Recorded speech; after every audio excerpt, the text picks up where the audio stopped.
Hello, everyone. Happy Tuesday. It is noon Eastern here in Tampa, Florida. And my name is Barbie Winterbottom. I am the host here of The Table. And I thank every one of you for joining us. I know it takes a few minutes for folks to jump on. I believe we're going to have a pretty robust conversation today. So I want to jump right in myself by introducing my guests so that we can start our conversation. As always, we love as much interaction as possible. So when you're joining us, please comment and let us know that you're here. And if you have questions or comments throughout our conversation, please also share them and we will see them. I do my best to bring comments across into the conversation, as well as any questions you might have.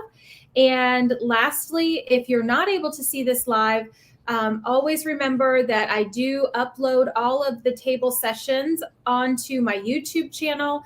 And if you would take a moment to subscribe to that, I would greatly appreciate it.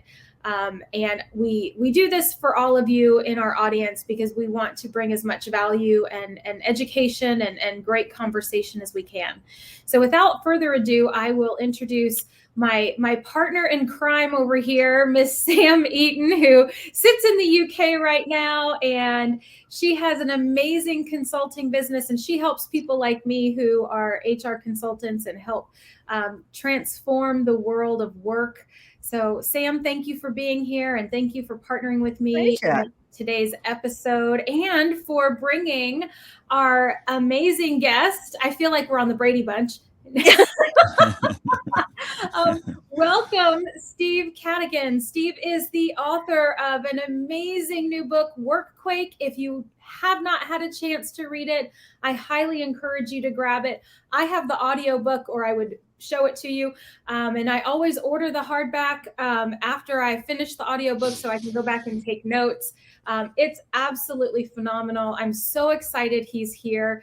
He has a couple of claims to fame. He was also the very first CHRO at LinkedIn, which is pretty cool when you think about the impact LinkedIn has had on the world, and his involvement in growing this organization is pretty wonderful. So welcome, Steve. Thank you for being here. Thank you, Barbie, for having me. Sam, good to see you. Likewise.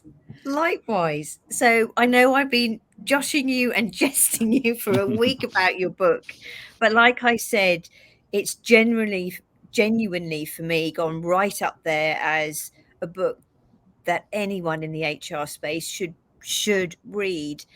The way you've brought the whole story together was phenomenal, both from the employee perspective and the employer perspective. And I'd love to hear more about that. Absolutely. And I will piggyback on that to say not only HR, but talent acquisition, because a lot of organizations don't have TA and HR in the same space. So some folks, if they're in TA, they don't consider themselves part of the HR group. And I would say if you're in HR and or talent acquisition, this book is something you need to read because it will really help you reframe your approach going forward if you're not already in this mindset. Because the nuggets that Steve will share with us today and throughout the pages of the book are truly transformative and will challenge you to think about the way you're doing your work now and how it will propel you and your organization into the future. So with that, Steve, I would love for you to, let's start off with kind of sharing a little bit about your career journey. I know early in the book you talk about going to a kid's birthday party and getting the biggest job of your life out of it, which I think is just fantastic. So kind of share with us your career journey, and then what really prompted you or inspired you to write Workquake, and walk us through that so that our audience can understand your inspiration. Great, Barbie. Happy to do that. And let me start with university. You know, I went to university and graduated from university without having an absolute clue about what I wanted to do with my life. I had no idea. My father's a minister. My mother is a social worker helping communities build daycare centers and trying to find ways for daycare for parents to be affordable. And all I knew, I didn't want to do what they were doing when I finished school. All the men in my father's side of the family were all ordained Episcopal ministers.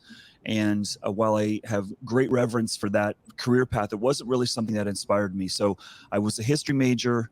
I graduated. I didn't know what I wanted to do. I was in a relationship with someone living in California. So I moved from the East Coast to the West Coast, and I've been in the West Coast most of my life since I moved. I had a chance to, in college, before I graduated, interview with one company on campus, and that was a fashion company. You could probably tell, in terms of how I dress, high sense of fashion. No, not really. And that company was called Esprit, and Esprit had a really great offer to hire you with a very young employee base and move you around. So I said, what I should probably choose to do is find a company where I could try different things. So I really didn't know what I wanted to do. I didn't know what I was really good at. I didn't know what I would be interested in doing. So I wanted to go to a place where I could have choice and opportunity. And so that was what led me to accept a job offer at Esprit to be a credit and collections analyst.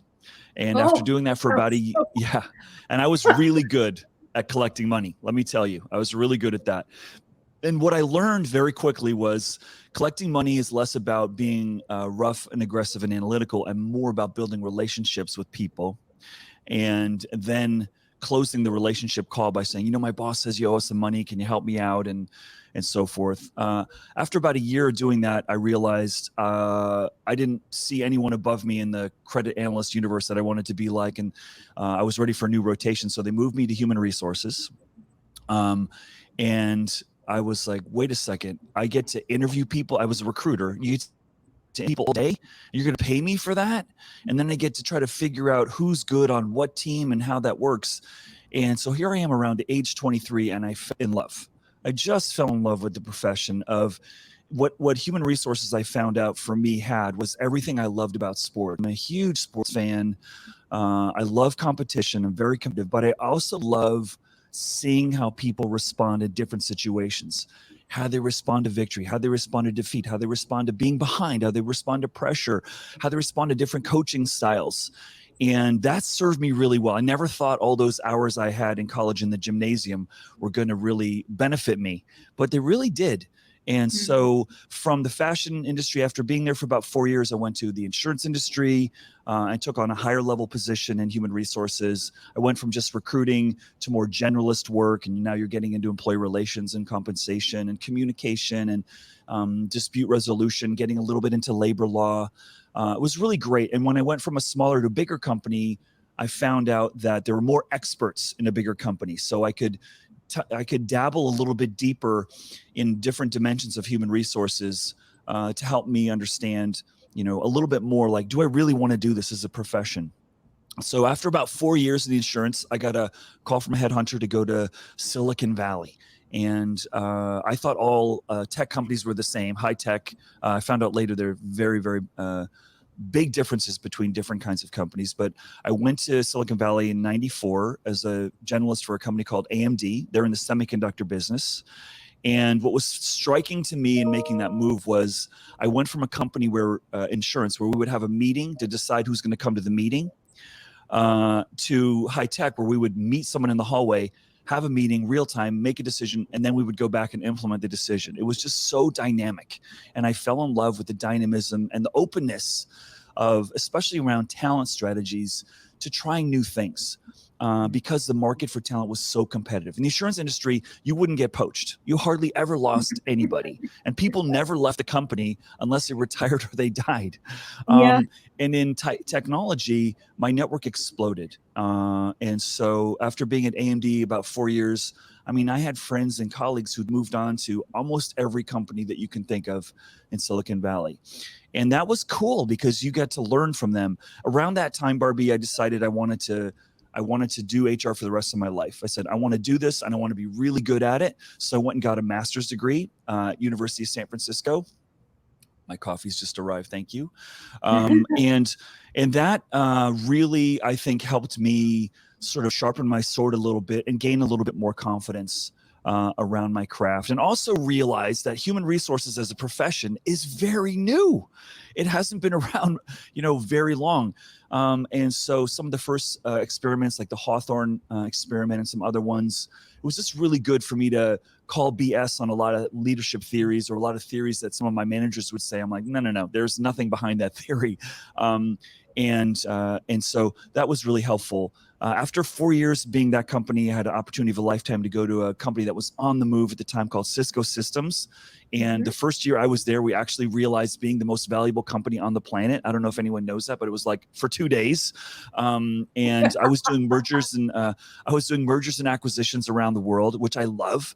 I'm not sure if you guys have touched that in your career arc, but it is the greatest period of organizational change and velocity that anyone can go through. If you're or getting acquired, do I have a job? Am I going to, be relocated? Is my comp going to change? And all these things. And I fell in love with that. And as a human resource leader, what I really liked about it was there was a beginning, middle, and an end. The acquisition's done. We move on to another one. And in a lot of work, it's really just farming. And you're farming season after season, and you're trying to get your crops to be better performing, right? And there's no sense of completion sometimes. And I really like that. M&A gave me that. After a few years there, the dot-com bubble burst and my job went away. And the company asked me what I wanted to do. And I said, I would love to go to Europe. And they said, well, how about Singapore? We've got a head of HR for Asia open. I said, how about Amsterdam, London, Milan? They said, how about Singapore? I said, okay, got the message. I guess I'm going to Singapore.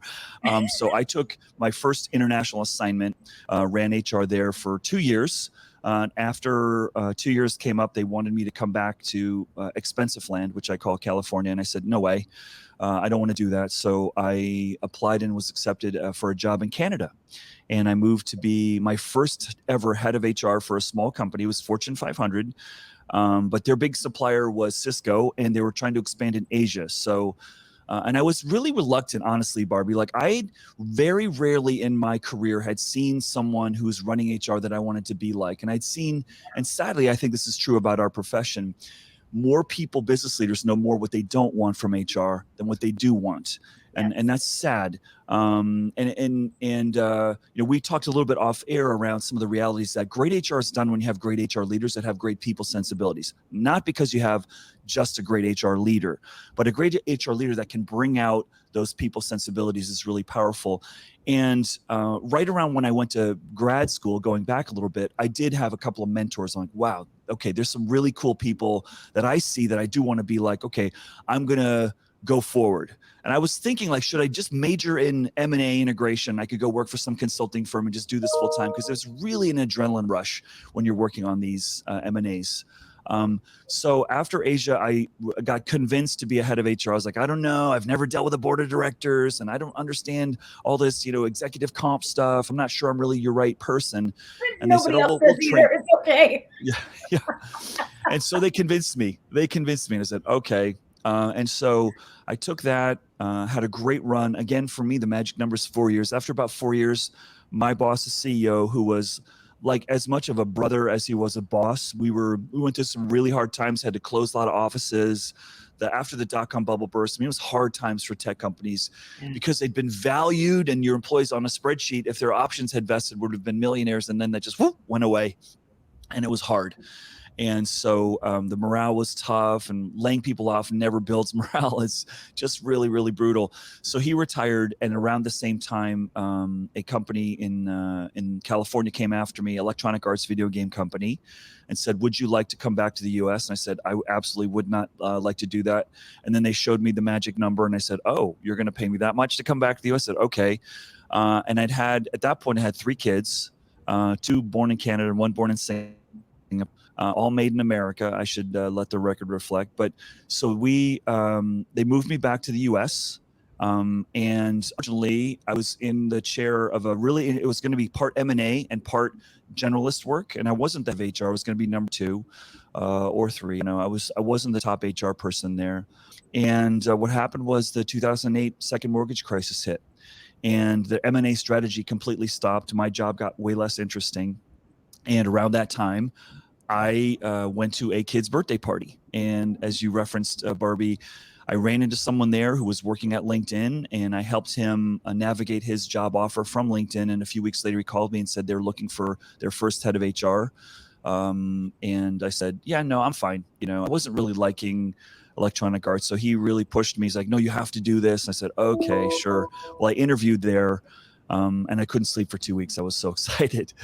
And as you can probably figure out, I mean, what's wonderful about a job like the one at LinkedIn is not only are you practicing your craft, but you're a product advisor. You're a sales consultant because they're selling to your peers around the world. I got to go into the boardrooms of Walmart, JP Morgan. I mean, you name it, all these huge companies around the world. And talk to them about their talent strategies and grow my network and do really interesting things and help our product and engineering teams address, parts of my craft that needed, LinkedIn's help. So that was really, really enthralling.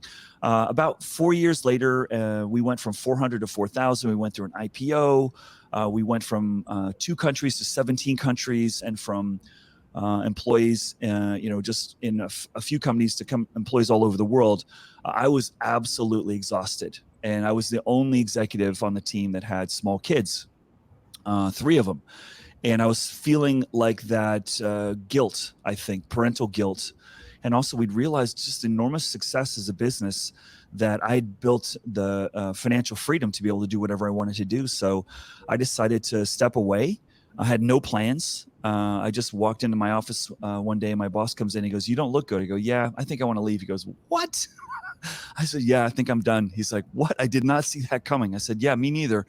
But I've been coming to work for a few months and I've just not been enjoying it." And, there's a moment I think we all hit where when a company fundamentally changes from 400 to 4,000, the kind of work you're doing is just different. And I felt more removed from really problem solving. I love leading people, don't get me wrong. But where I really find joy is that one-on-one, helping someone untangle themselves or their team if they're really tangled. And so I left, and that was about 8 years ago.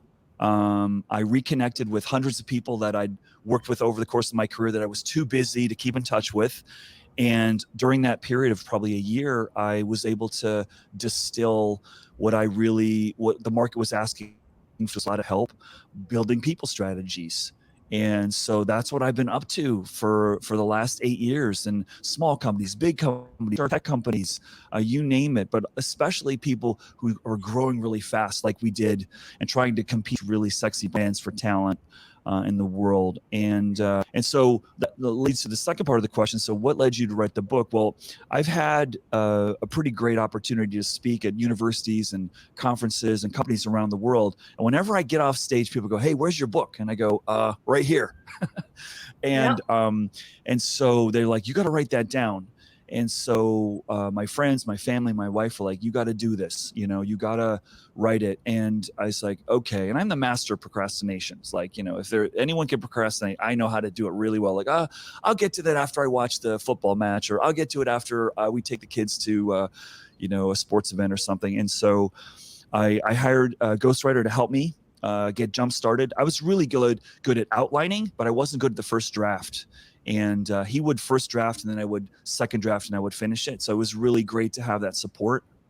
And finished the book right before COVID hit. And it was all around the future work, as Sam, you hinted at in the introduction, and just trying to help people. And what inspired me to do that was not just like, "Hey, where's your book?" But it was also this sense of like, I've spent most of my life like fixing stuff that's broken in companies, and fixing faulty leadership strategies, or things that career paths that are just broken. For example, like the one problem every company has is you promote the technician who's really good at something, failing to recognize they might not be good at managing people, which we would never have known as an individual contributor. So then we put them in the leadership role, they fail, they think they're a failure, and now it's cleanup mode, and not failing to recognize that we need a technical path and we need a leadership path. And not everyone is suited for that opportunity, So I wanted to try to sort of find a way to sort of build hope. The second thing that was really important to me was that all the narrative that I've seen around the future of work is gloom and doom. Robots are coming. Half the jobs tomorrow don't even exist today. Good luck figuring out what skills to study. And I'm like, that's just fundamentally demotivating and uninspiring. And I think the future can be really inspiring, but we need to have a different conversation. So I was super excited when Sam found me and she's like, I like this conversation. I want to be part of it. And that's why I was excited to talk to you guys today to dive into this a little more. Well, Yeah, thank you. I know we're both. Well, it's so wonderful to have someone on the show who talks as much as me. I love it because you have just such an amazing history.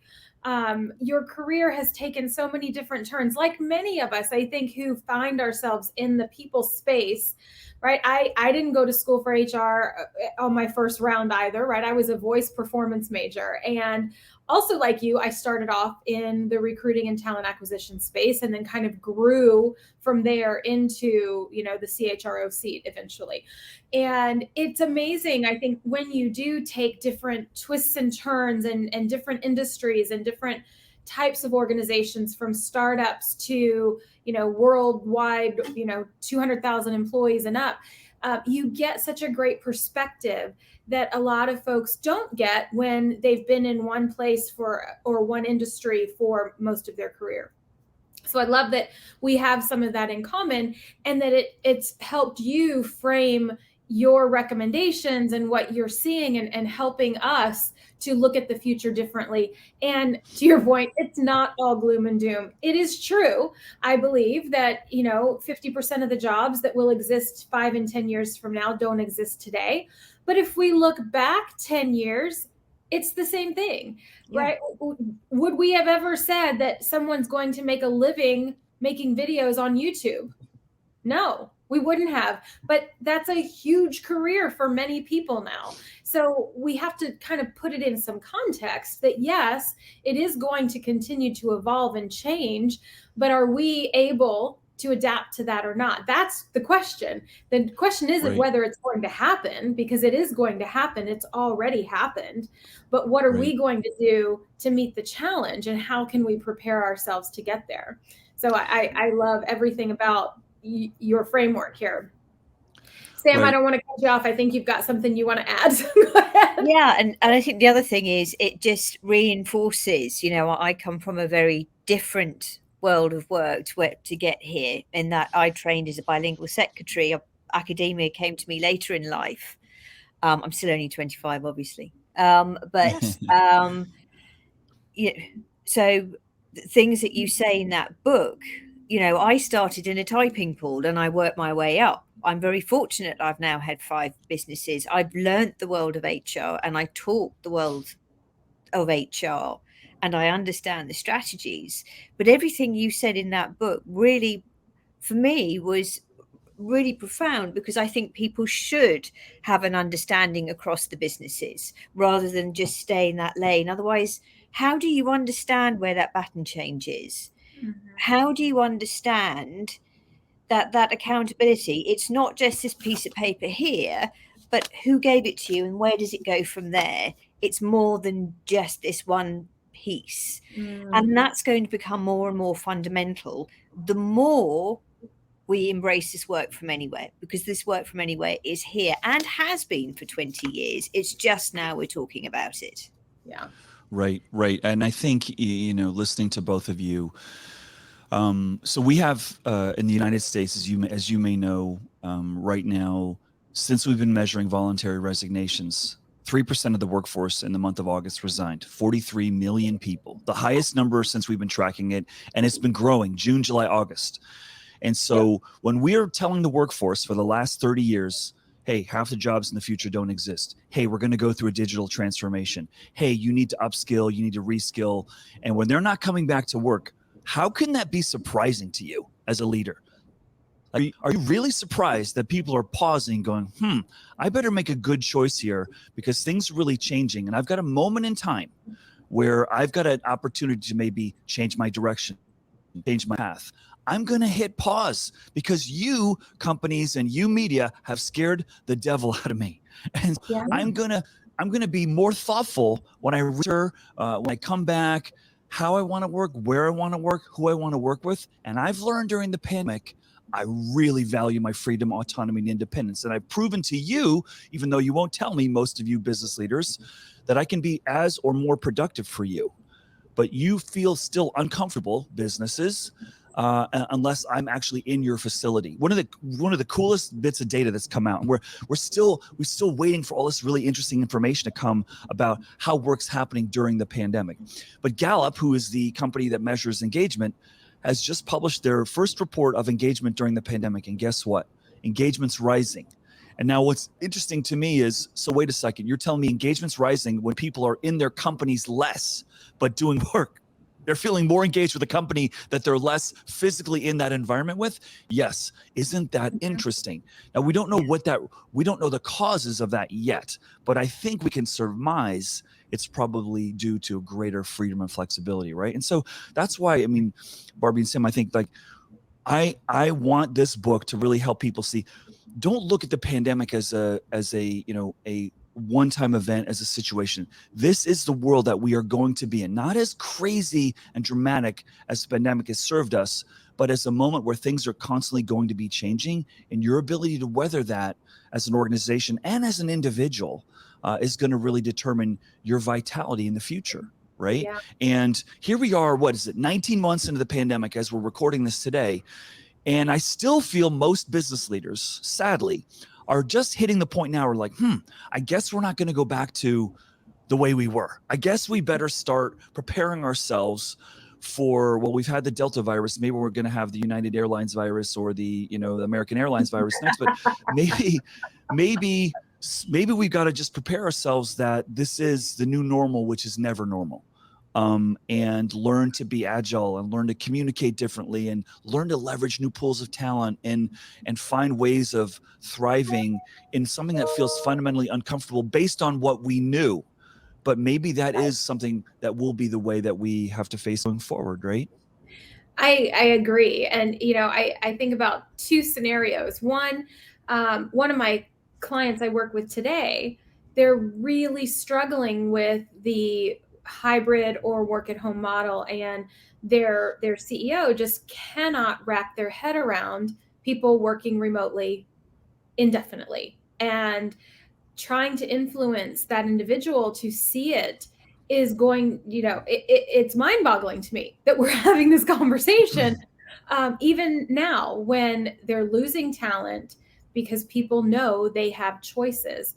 One of the things I wanted to ask you, Steve, that I found really insightful, and when I mentioned how I think TA leaders really need to read your book, is the concept of when we look at recruitment marketing and when we look at attracting talent to an organization, which every organization on the planet now is fighting for talent in a way that they haven't ever had to before, I think, or at least in the last 10 years.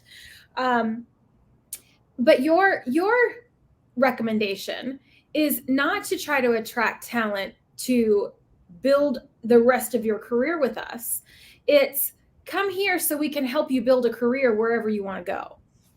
And I personally love this. And it's kind of the way I've led for my entire career. I've helped my own employees interview and get jobs elsewhere because it was what was right for them and their journey and their career. But not everybody shares that.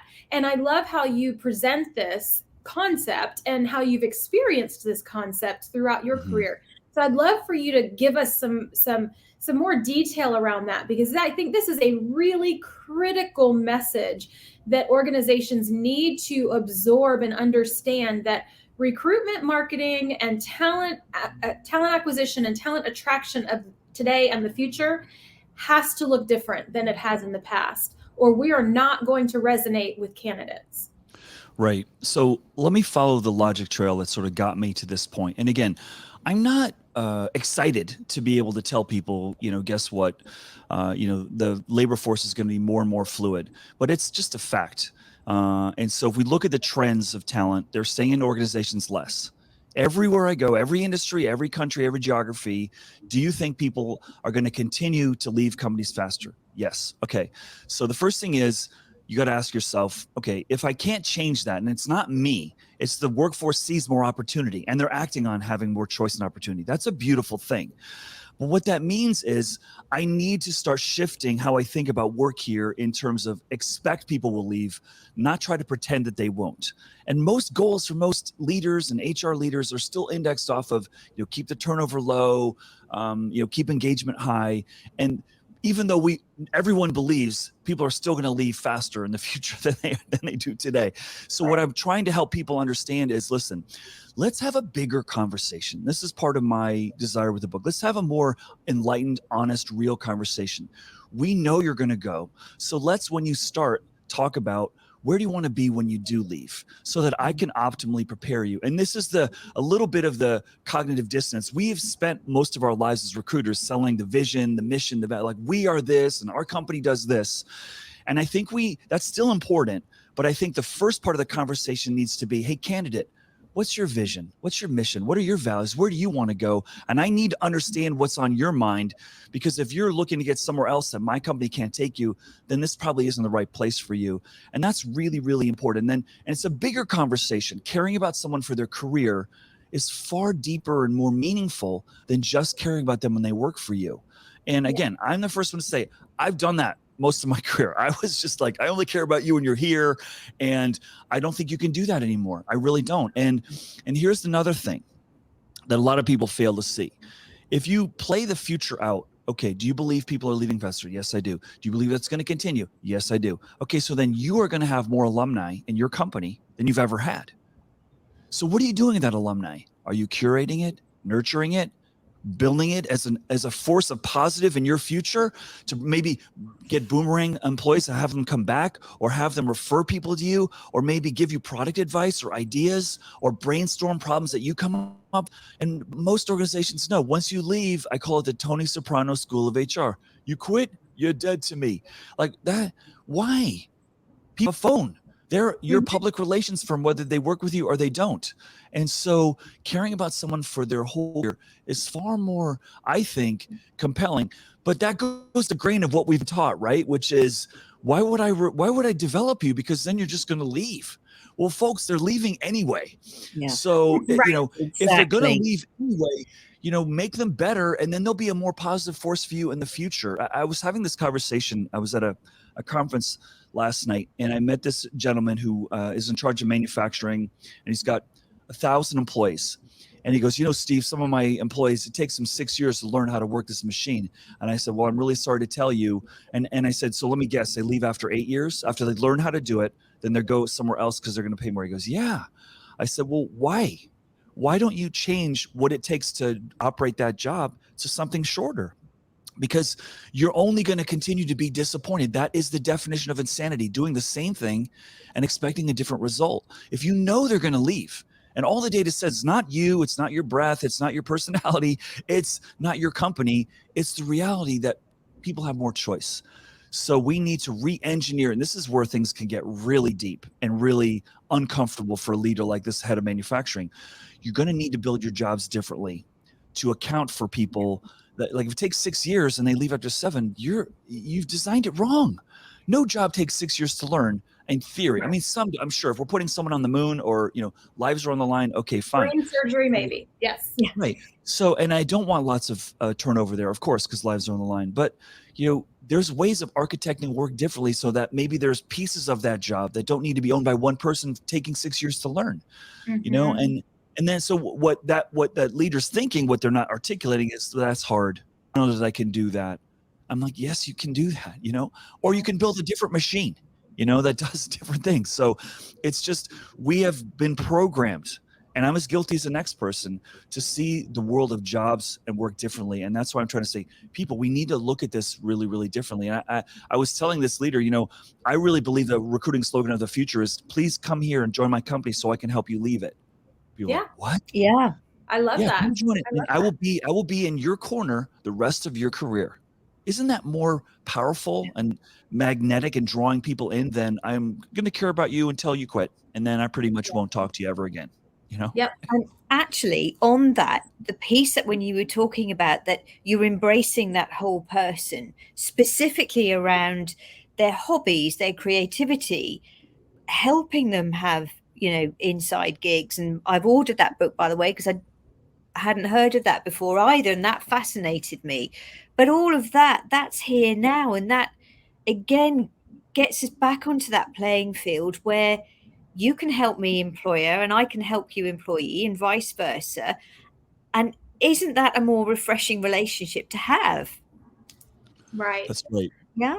I think there's two things. One, I think you're so spot on, Steve, with we have looked at jobs as this, this is the job and it's in this box and this is the job and this is always going to be the job, right? Instead of looking at new and creative ways to, as you said, to architect that job. Maybe it's 3 people who do that job in different ways instead of one person who takes 6 years. I would burn out on the 6 years of trying to learn something, by the way. If I couldn't learn it in 6 months or less, peace out. That would not be for me.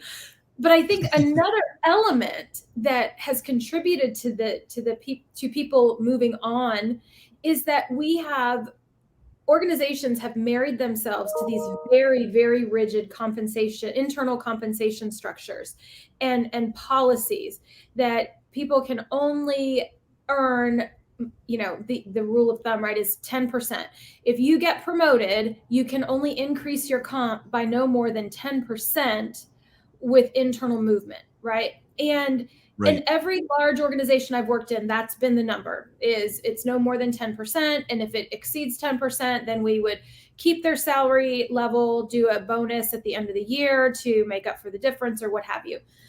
But I think we're smart people and we recognize that, okay, if you're only going to increase my compensation by this much, no matter what promotion I get, but if I leave, I can get an increase of 20% or 25% or who knows what in today's market.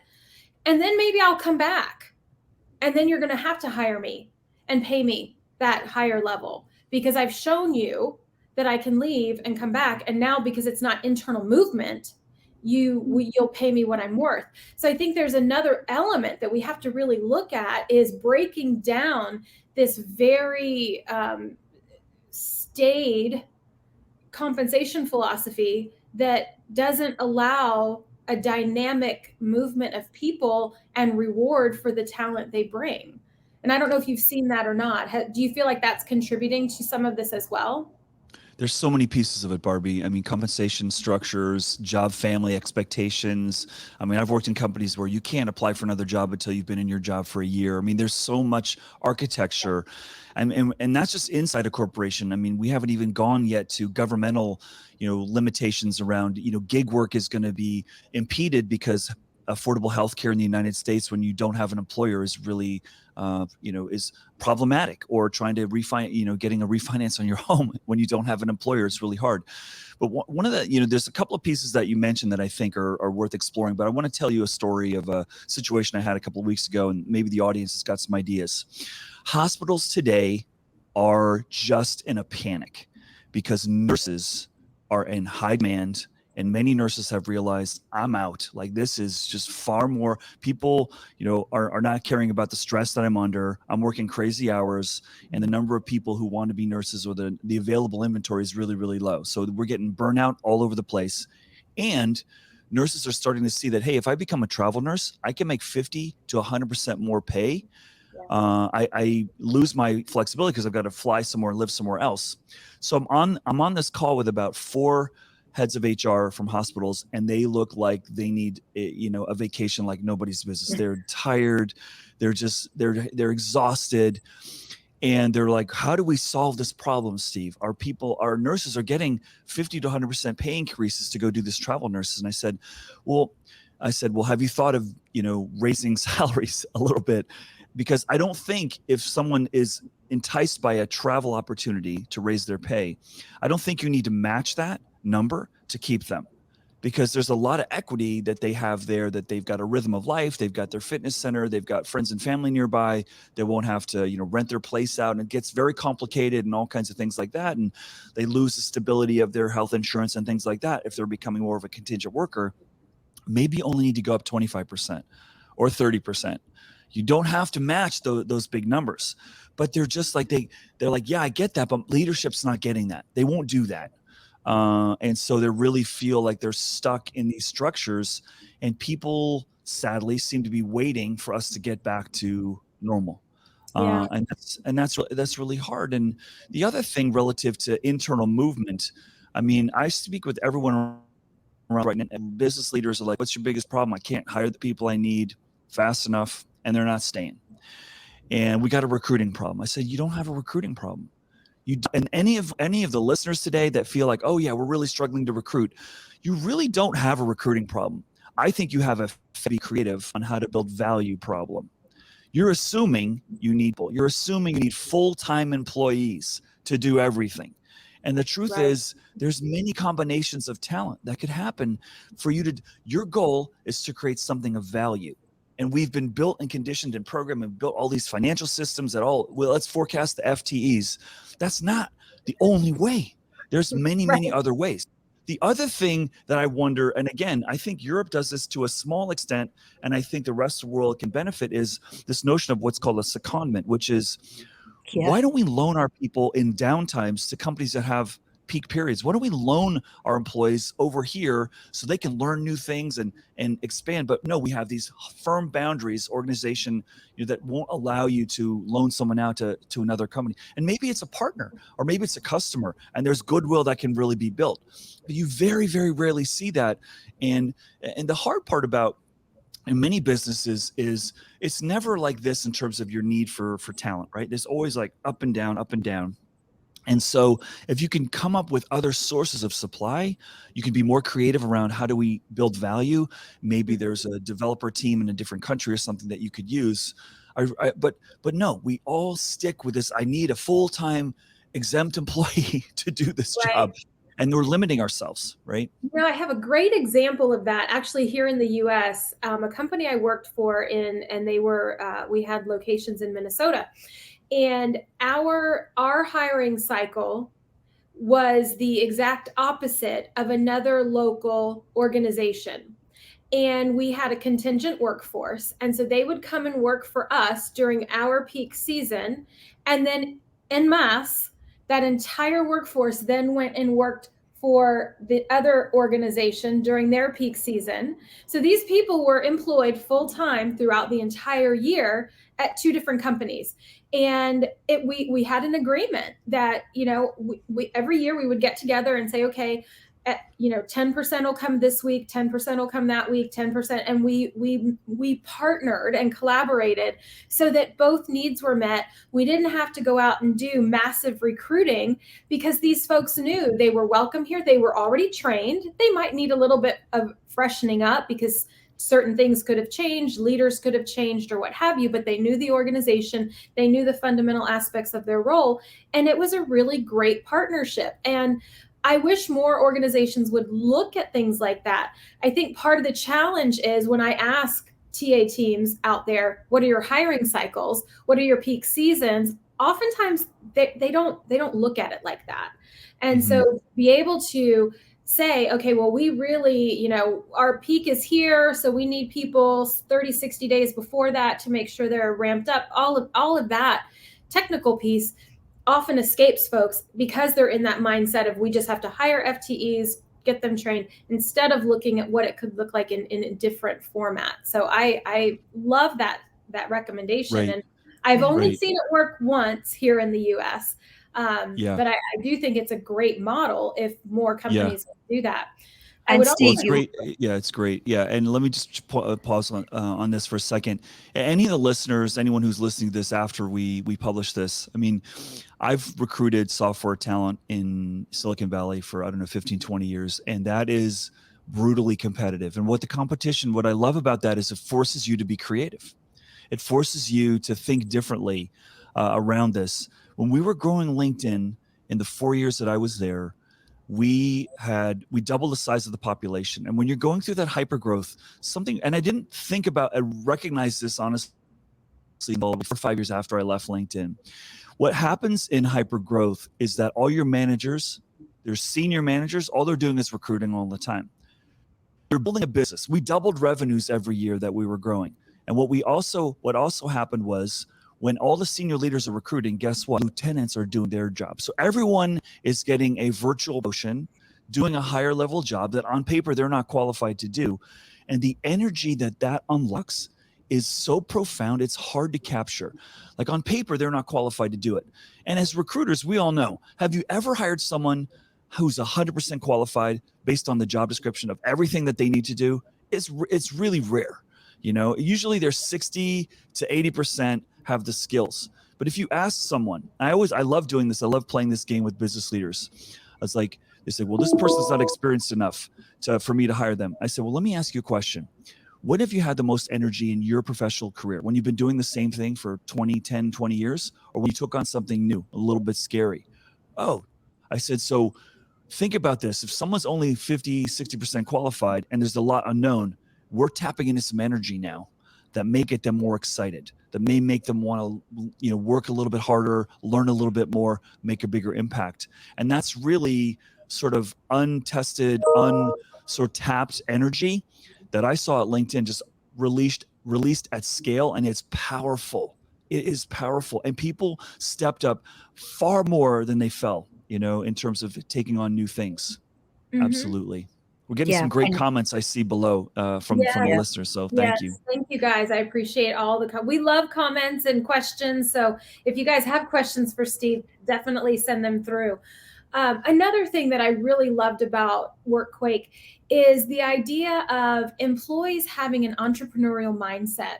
And when I look at values, my favorite value of all time is Own It, or Takes Ownership, or Ownership, whatever. One of my other favorite books is Extreme Ownership. It's all about what Sam was saying earlier about looking upstream and downstream for impact, and what you can do to make sure that things, whatever we're working on comes to fruition. What is your part in all of this? And not just having that myopic view, but having both a macro and a micro view, and being able to flex between the two. And I think if you've ever worked in a startup or had your own business and then you go into a corporate setting, you may have that entrepreneurial mindset. And I use this example pretty frequently, but one of the best hires I have ever made into TA and HR was someone who never worked in HR, never worked in TA. She had her own business for 15 years. And I knew she had the thought process, the approach, the relationship building skills that I needed to run the TA team. And so I brought someone in because I could teach her the tactical elements. What I needed was everything that she already had as a business owner. And by far one of the best hires I've ever made. So when I was reading your book or listening to the audiobook, and you started talking about an entrepreneurial mindset within organizations, I was like, yes, I'm driving down the road and I'm like, yes, people probably think I'm crazy, but I absolutely get so excited by this because you framed it in a way that I hadn't really used that before. I always said, own it, take ownership, drive it through. But your presentation of this concept is so much more eloquent than mine. So tell us a little bit about that and how that can really not only help the individual, but help the organization as well.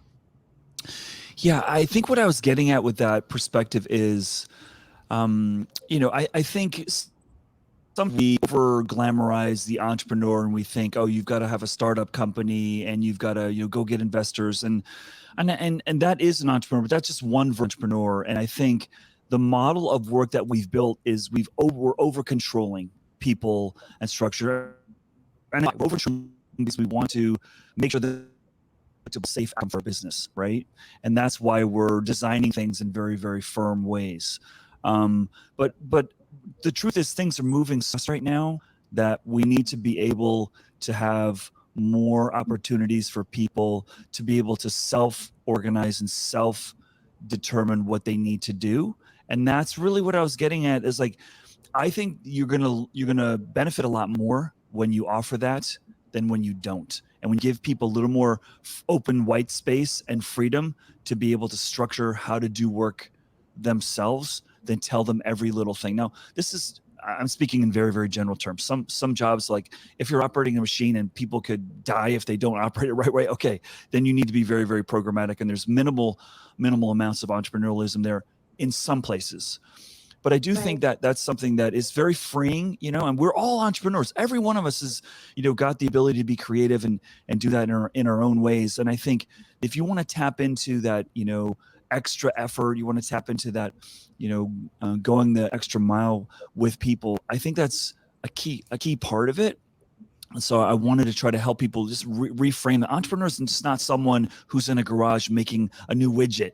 That, that's one version, but there's many other ways you can be entrepreneurial in your day to day. No matter what you do, if you're a receptionist, you can be entrepreneurial in how you're doing that, I agree. I think one of the examples I loved is there was and I don't remember the name of the organization, but you shared that if you came up with an idea, they would review your idea and you would get $1,000 to bring to life your business plan, your concept, do the research you needed, and then present that. And then if that was accepted, your idea would be funded and you would be able to move it forward. And I really loved that, because when you think about where organizations invest their money, $1,000 is not a huge amount to invest in a potentially really great idea or concept.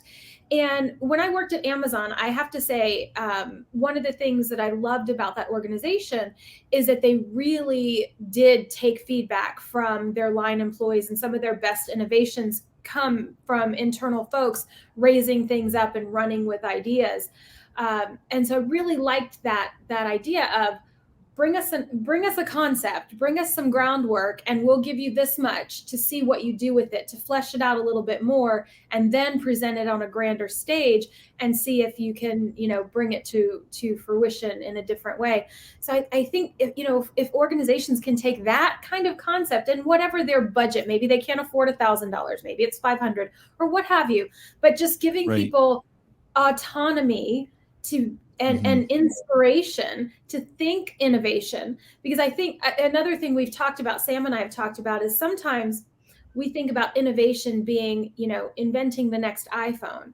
No, innovation can be something on a much smaller scale that can have a huge impact, both financially, culturally, employee engagement wise. There's so many different things that small innovation can make huge impact. So to give people that, I think that freedom and support is so huge when we think about how we change our organizations going forward.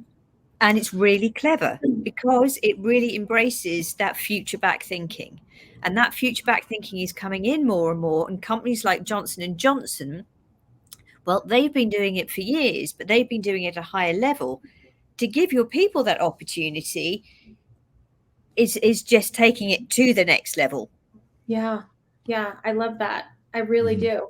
I think it's incredibly important to allow people to recognize that we believe in them and that we hired them because they're smart, because they have ideas. So let's see what you can do, and give them that runway, instead of hiring great people and then squashing them, because that's not how we do it here. Right.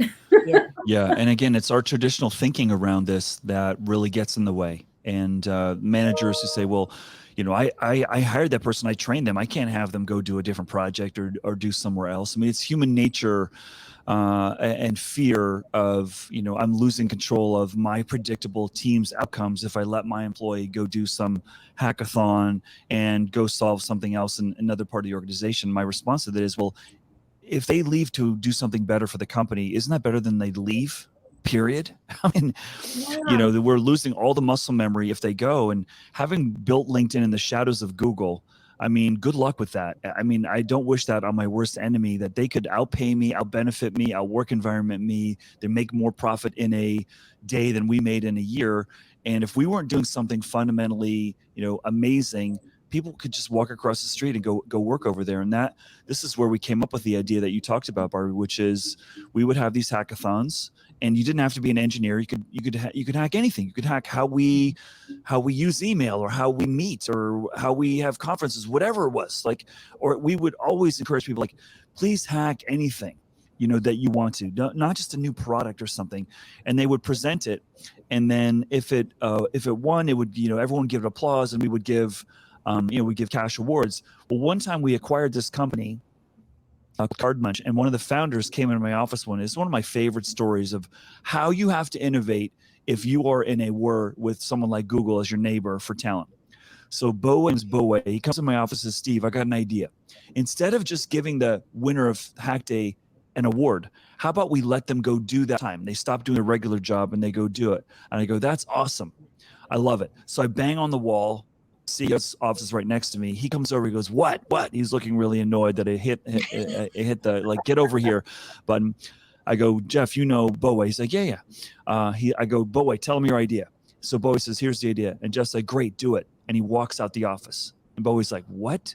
We just made a decision to let people go take their idea if they win and go quit their job and go build that whatever that is. And then Jeff quickly comes back in. He goes, wait, check with the head of engineering first that we've got some sort of like transition timeline. So if someone's key in a project, it's not going to fall.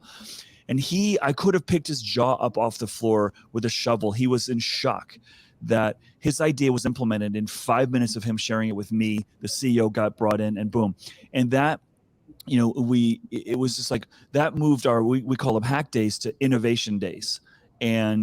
And that was just part of like, that's what you got to do. And, the industry right now that is just really reeling, their deer in the headlights is hospitality, retail, restaurants, hotels have had a captive labor pool forever. And now those people are not easy to find.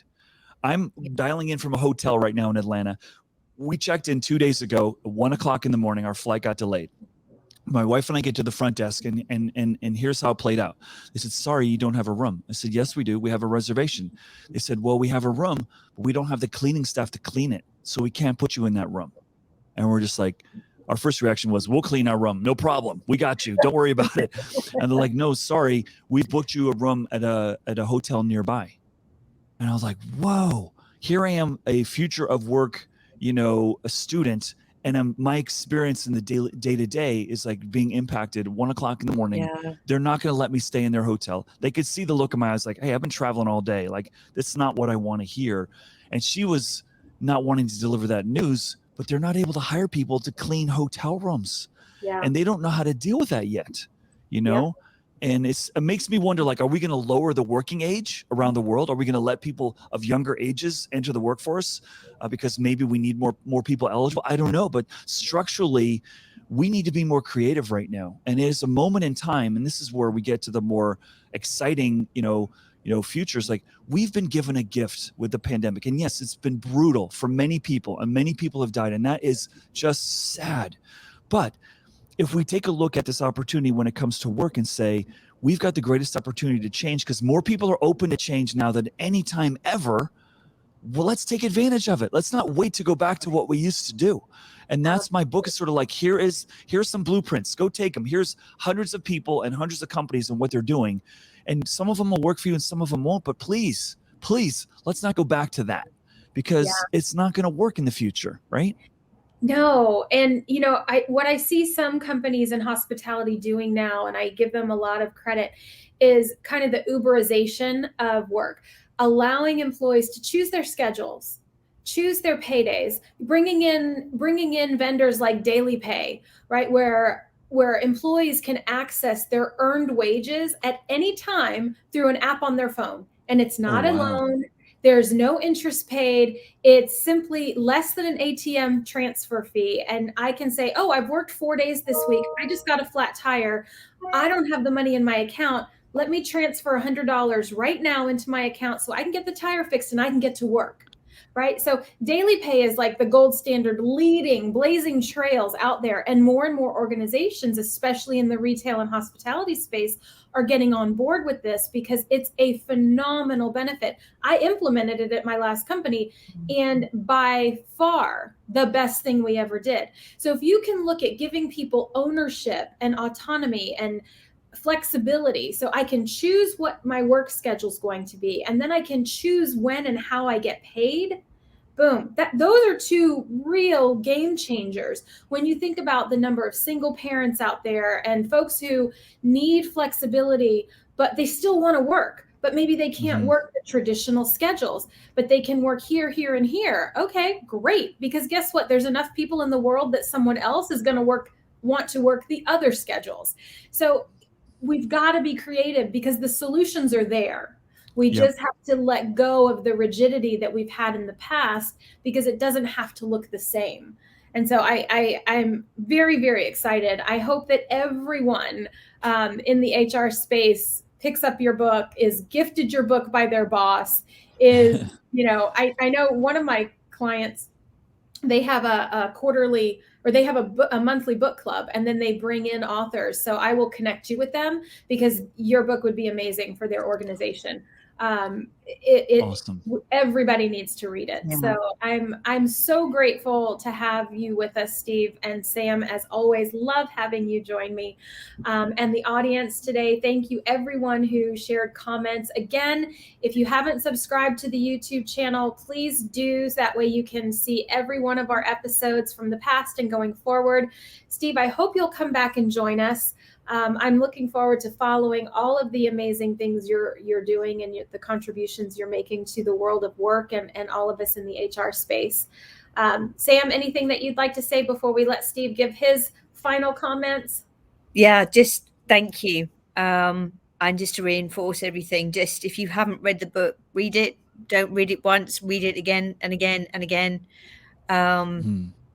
Steve really has brought a lot of great thinking together. He's given it cohesion of thought. Yeah. We haven't had that up until now. I'll be giving it to all my clients moving forward too. So Steve, thank you for coming on today.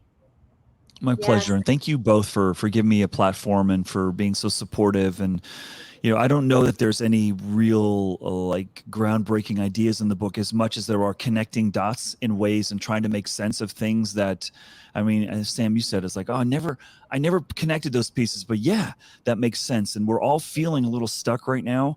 And we all have responsibility for trying to getting ourselves unstuck and the people that we're with. And it fills my heart when I have people say what you guys have said, which is, wow, it was refreshing with some new perspectives.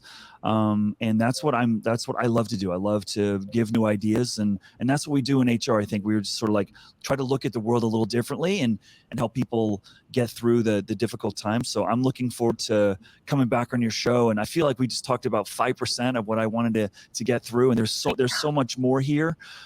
So let's get that on the calendar. And again, thank you guys so much for your support.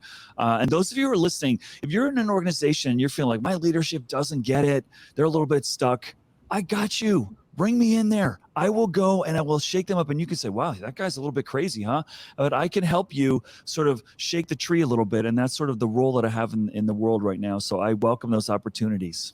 I love that. And Steve, how can people find you? If they want to bring you in, they want to hire you, how can we do that? Sure. And I'll type it in as a comment on the Sure. scroll bar here. Well, there's this site called LinkedIn. It's pretty good. You can find me there. I'm very responsive, but stevecadigan.com is another easy way to find me. And there's lots of good material. I have a ton of YouTubes up there.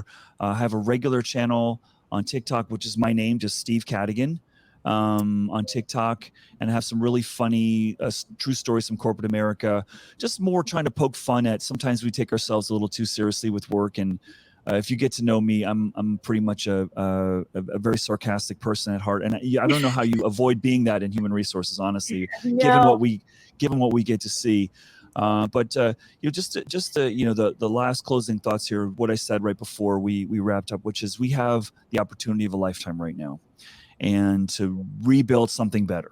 And shame on us if we don't take advantage of that. And all of you who are talent leaders or people leaders, you've got the recipe right here. Like, let's go. Let's challenge old assumptions and rebuild something better. Because I think there's lots of options, and you don't have to be perfect at it. Just a little bit better than your competition. That's it. And then we can build on that going forward. So thanks again, Barbie and Sam, so much for having me. Oh, thank you. This was a pleasure. And we will definitely have you back. Maybe we should create like a series of 4 segments so we can get through all the different amazing elements of the book. I think that our audience would probably really enjoy that. We will sort that. Great. All right. Thank you guys. Have a wonderful rest of your Tuesday. Remember, subscribe to our YouTube channel so you can watch this at any time. Share it with your teams. That's another thing that I love about posting these videos to YouTube. A lot of HR leaders are going to the channel and sharing these videos with their teams, which is a tremendous and free learning opportunity. So thanks, everybody. See you next week. Take care.